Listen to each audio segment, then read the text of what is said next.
Bismillahirrahmanirrahim. Assalamualaikum warahmatullahi wabarakatuh. Perkenalkan, nama saya Baryanto Pambudi. Saya dari Fakultas Ekonomi dan Bisnis Islam, Program Studi Ekonomi Syariah UIN Saizu Purwokerto. Pada video kali ini, saya akan mencoba menjelaskan tentang rencana pertumbuhan wilayah Kabupaten Banyumas. Video ini saya buat untuk memenuhi tugas ujian tengah semester pada mata kuliah ekonomi regional. Langsung saja kita ke videonya.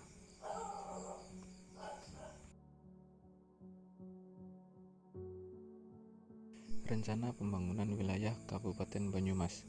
Berterang nama saya di sini Baryanto Pambudi, NIM 1817 20 10 51 untuk mata kuliah ekonomi regional.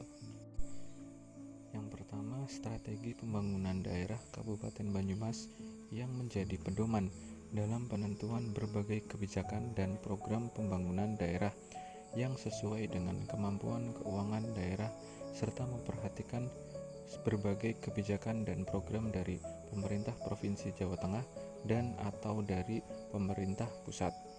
Kemudian, skenario pembangunan wilayah Kabupaten Banyumas menguraikan arah dan strategi pengembangan Kabupaten Banyumas dalam kurun waktu 20 tahun sesuai dengan RT/RW Kabupaten Banyumas dengan mempertahankan hasil revisi 5 tahun RT/RW tersebut.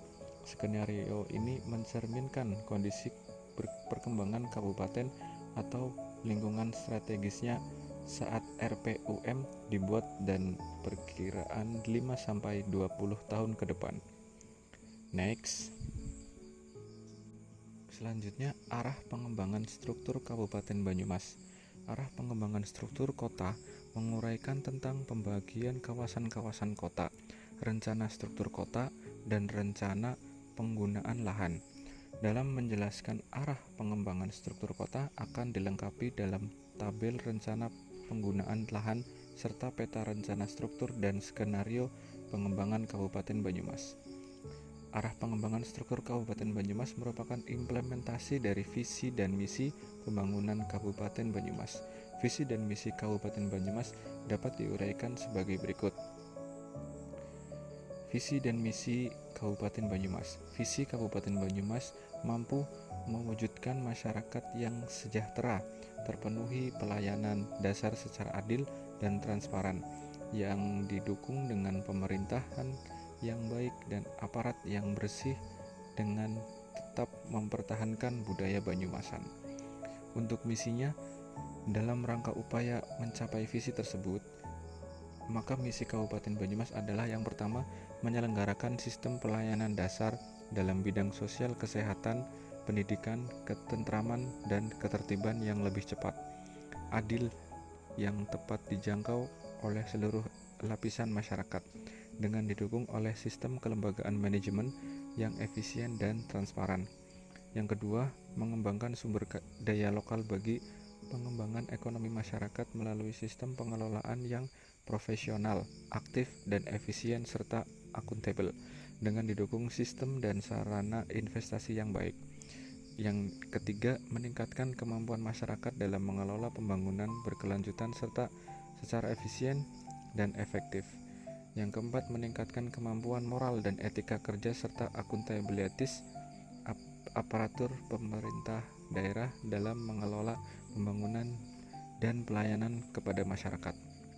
Dan yang kelima, melestarikan dan mengembangkan budaya Banyumas. Selanjutnya ada rencana struktur kota. Dalam pengembangan wilayah Kabupaten Banyumas ini sangat dipengaruhi oleh rencana struktur kota. Pembangunan nasional secara keseluruhan bertujuan sebagai berikut. Yang pertama, pemerintah pembangunan dan pertumbuhan ekonomi yang meningkatkan pendapatan atau taraf hidup serta kesejahteraan seluruh masyarakat dan perbaikan struktur ekonomi. Dan yang kedua, pemanfaatan ruang secara optimal dengan mengembangkan potensi sumber daya alam dan sumber daya manusia melalui berbagai usaha. Pengembangan ilmu dan teknologi yang sesuai dengan memperhatikan konservasi lingkungan hidup. Selanjutnya ada pembagian wilayah Kabupaten Banyumas. Dalam arahan kebijakan rencana tata ruang wilayah atau RT/RW Kabupaten Banyumas telah ditetapkan susunan pusat pelayanan dengan tata strukturnya sebagai berikut. Kota hierarki 1 di Kota Purwokerto yang sekaligus sebagai pusat kegiatan nasional atau PKN. Selanjutnya ada kota hierarki 3 di Kota Sumpiuh, Sokaraja, Banyumas, Aji Barang, Wangon dan sekaligus sebagai pusat kegiatan wilayah atau PKW.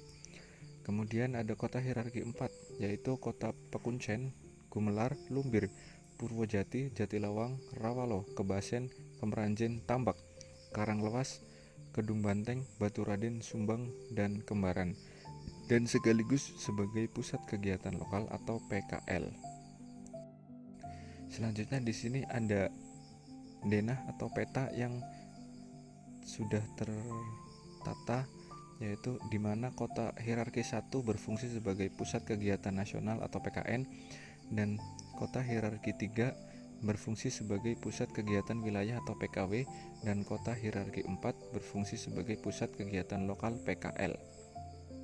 Selanjutnya ada rencana penggunaan lahan di wilayah Kabupaten Banyumas lebih memprioritaskan kawasan pertanian, kawasan pertambangan, kawasan peruntukan industri, kawasan wisata, pemukiman pedesaan dan perkotaan, dan kawasan peternakan. Rencana penggunaan lahan di wilayah Kabupaten Banyumas sebagai berikut. Yang pertama ada kawasan pertanian. Kawasan pertanian secara umum dibedakan menjadi beberapa bagian, yaitu pertanian lahan basah dan pertanian lahan kering atau tegalan, kebun, dan kebun campuran. Kawasan pertanian lahan basah merupakan kawasan pertanian yang tersedia air secara terus-menerus sepanjang tahun dan cocok untuk komoditas tanaman padi dengan ciri pengelolaan tanah sawah. Kawasan ini digunakan tidak hanya sebagai lahan produksi tetapi juga digunakan sebagai daerah resapan air. Kemudian kawasan pertanian lahan kering adalah areal pertanian yang tidak memiliki ketersediaan air secara baik dan cocok untuk tanaman serta sistem pengolahan lahan kering. Tanaman yang dimaksud meliputi tanaman pangan dan hortikultura. Kawasan budidaya lahan kering antara lain di wilayah Kecamatan Kalibagor, Pekuncen, Aji Barang, Gumelar, Lumbir, Kemeranjen, Sumpiuh, dan Kecamatan Tambak. Kemudian ada kawasan pertanian tanaman tahunan atau perkebunan.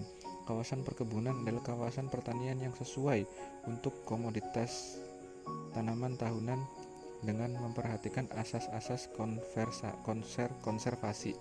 Adapun yang termasuk dalam kawasan ini adalah seluruh kawasan yang sesuai untuk budidaya tanaman tahunan, termasuk kawasan yang telah dikembangkan tanaman keras baik oleh masyarakat maupun oleh perusahaan perkebunan.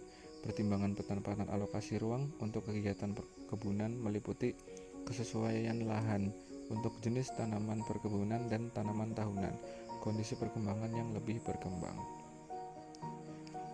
Kemudian ada kawasan pertambangan. Kawasan pertambangan merupakan kawasan yang memiliki kekayaan bahan tambang yang dapat diolah dan dimanfaatkan untuk mendukung kegiatan lain. Kegiatan pertambangan yang ada di wilayah Kabupaten Banyumas secara keseluruhan layak untuk dikembangkan dengan resiko kerusakan yang relatif kecil. Kegiatan pertambangan yang rawan terhadap kerusakan lingkungan adalah pertambangan sirtu di sepanjang sungai. Mengingat kawasan pertambangan merupakan kawasan yang rawan terhadap masalah lingkungan, maka pemanfaatan kawasan tambang harus memperhatikan perubahan struktur tanah dan pembuangan residen sehingga tidak menyebabkan pencemaran lingkungan. Kemudian keterlibatan penduduk sekitar juga harus diperhatikan. Kemudian ada kawasan pengembangan industri. Kawasan pengembangan industri merupakan kawasan yang secara khusus dikembangkan untuk kegiatan industri dengan integrasi sarana dan prasarana serta kegiatan-kegiatan lain yang mendukung kawasan industri ini diutamakan kawasan yang memiliki struktur tanah yang stabil dengan erodibilitas baik dan tersedia sumber baku dan pembuangan limbah yang memadai. Kemudian ada kawasan pariwisata. Kawasan pariwisata adalah kawasan dengan fungsi utama kegiatan pariwisata yang didukung oleh sarana dan prasarana penunjang. Pengembangan kawasan ini harus melihat potensi yang dimiliki dan menjadi daya tarik konsumen wisata. Kriteria-kriteria yang perlu diperhatikan antara lain keindahan alam, kekayaan budaya, dan peninggalan budaya dan peninggalan lain yang bernilai sejarah. Kemudian ada kawasan permukiman. Kawasan permukiman ini pengembangan kawasan permukiman mendapatkan prioritas dalam menentukan penggunaan lahan. Pengembangan kawasan permukiman dilakukan untuk mengantisipasi perkembangan penduduk dan menipis kecenderungan pemanfaatan lahan yang hanya memusat pada kantong-kantong permukiman yang telah ada. Selanjutnya ada kawasan peternakan. Kawasan peternakan merupakan suatu kawasan yang fungsi utama didasarkan atas pengembangan potensi ternak yang telah ada. Berdasarkan jenis ternaknya, peternakan di Kabupaten Banyumas dibedakan menjadi dua, yaitu peternakan besar dan peternakan kecil. Kemudian ada kawasan perikanan. Kawasan perikanan merupakan kawasan yang fungsi utama mengoptimalkan potensi perikanan atau agribisnis atau agrobisnis, termasuk di dalamnya usaha kecil atau pengolahan, perdagangan hasil perikanan atau termasuk perdagangan untuk kegiatan ekspor, perdagangan agribisnis hulu atau sarana perikanan dan permodalan, agrowisata dan jasa pelayanan. Oke, cukup sekian video dari saya. Mohon maaf apabila masih banyak kekurangan dan keterbatasan dari penjelasan saya sebelumnya. Terima kasih. Assalamualaikum warahmatullahi wabarakatuh.